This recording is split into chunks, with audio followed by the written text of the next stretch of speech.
Joining us on the programme is the BBC's foreign editor, Andrew Roy, Al Jazeera's Heather Allen, and Sabrina Siddiqui from Huffington Post America.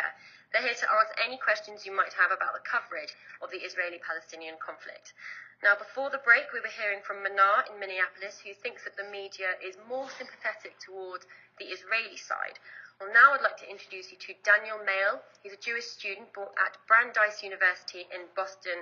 And Daniel, you have a rather different view, don't you? I do. I actually have a first question. I mean, you introduced me as a Jewish student. The religion of my counterpart who just appeared from Minnesota wasn't clarified. I'm wondering why the BBC thinks it's relevant that I'm Jewish. I beg your pardon. Manar is Palestinian American.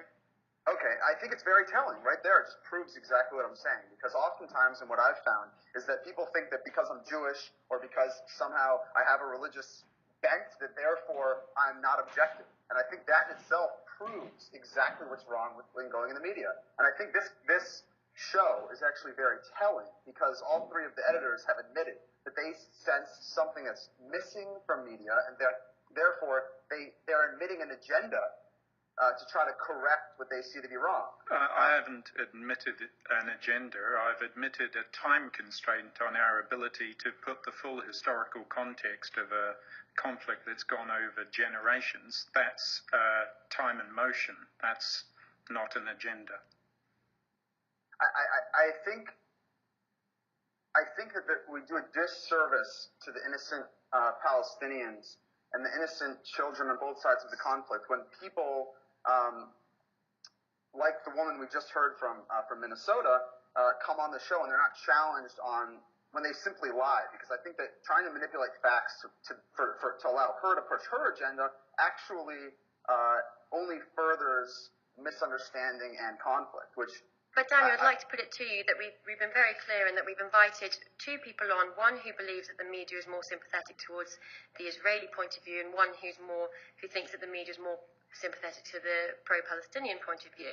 So this is your opportunity to tell us why you think that what your opinion is of the coverage that you've seen.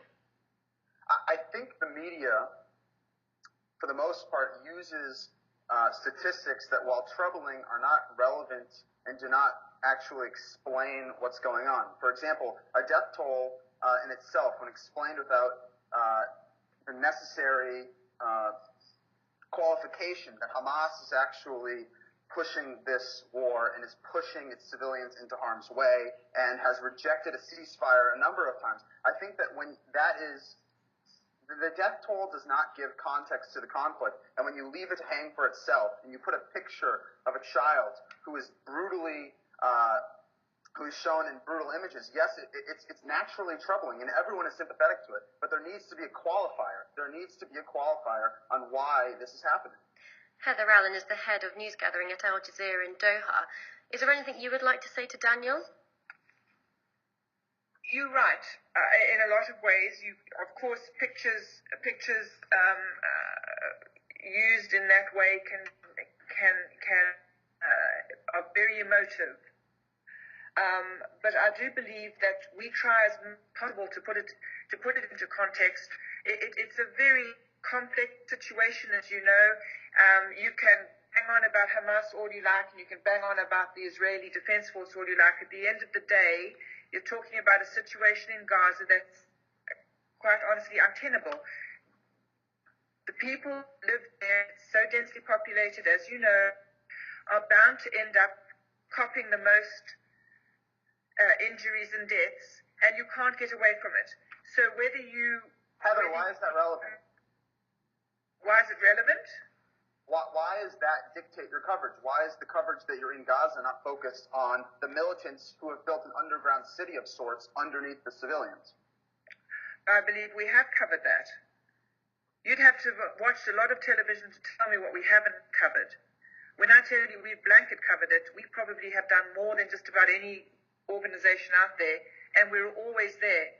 Like the BBC, we are in Gaza, we are in Ramallah, and we are in Jerusalem, and we are doing news from the three places. So this isn't just something we parachuted into and then discovered overnight. It's a story we've been a long time. You mentioned graphic pictures there. Andrew, how do you verify pictures? How do you decide what graphic pictures to use and how much self-censorship is sort of exercised there? Well, we verify in Gaza by mainly taking the pictures ourselves.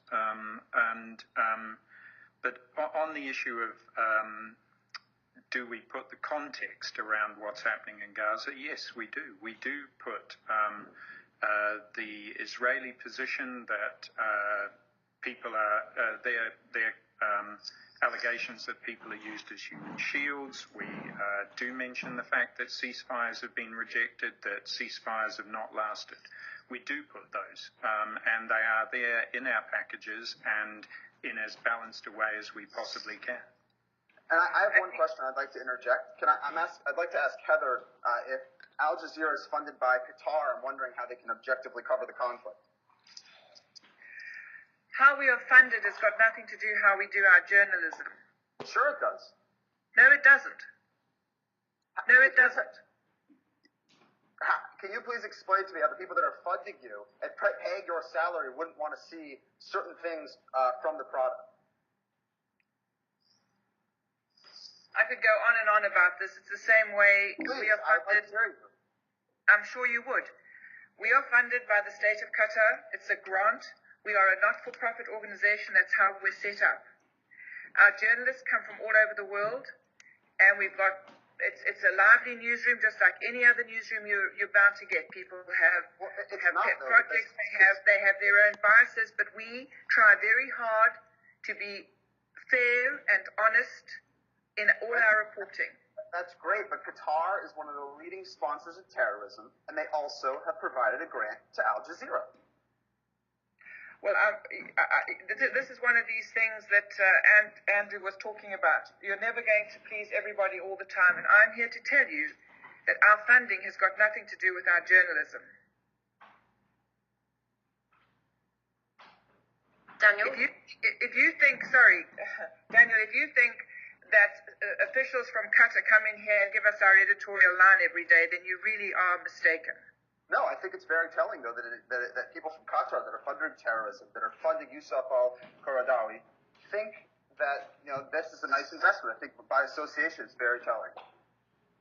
Daniel, can I ask what news network you watch? Who does the best job in your view?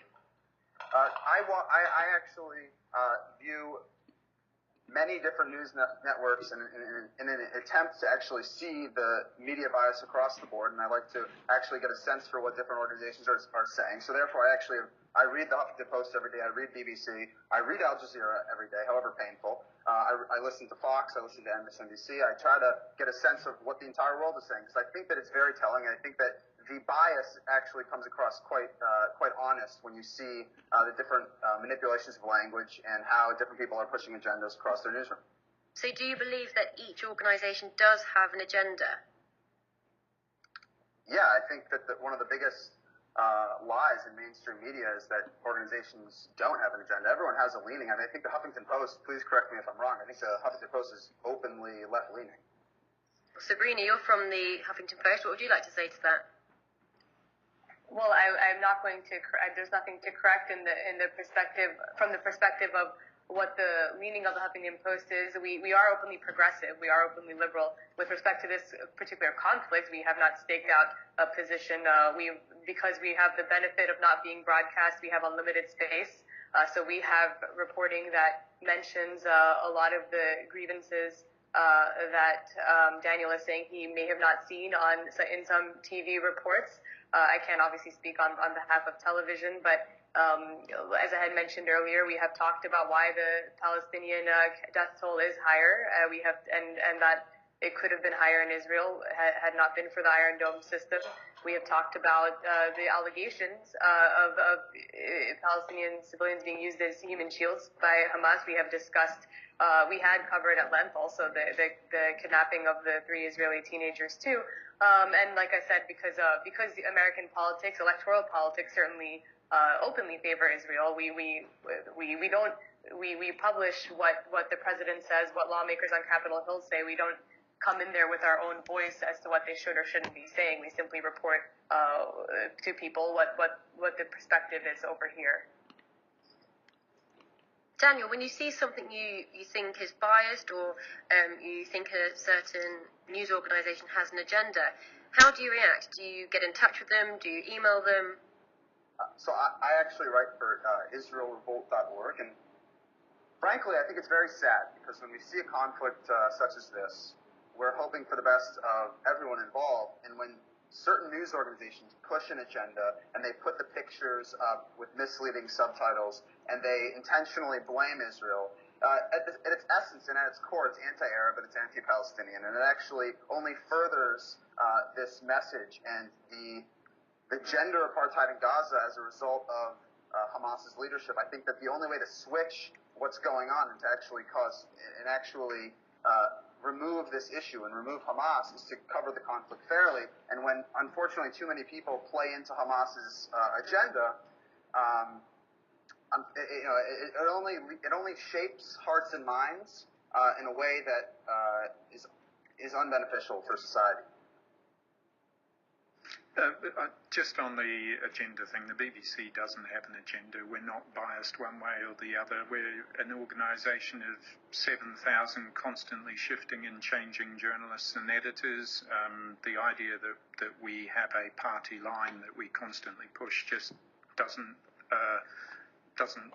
hold water, really. And also, one thing that absolutely backs this up is in countries around the world, as governments come and go, nearly every government has a complaint about the BBC, whether they're left-wing, right-wing, whether the country adopts a left-wing or a right-wing government. I mean, our job is to be objective, put both sides, question everybody as rigorously as we possibly can. Well, thank you very much, Daniel. Thank you for coming on and making your point. It's Daniel Mael.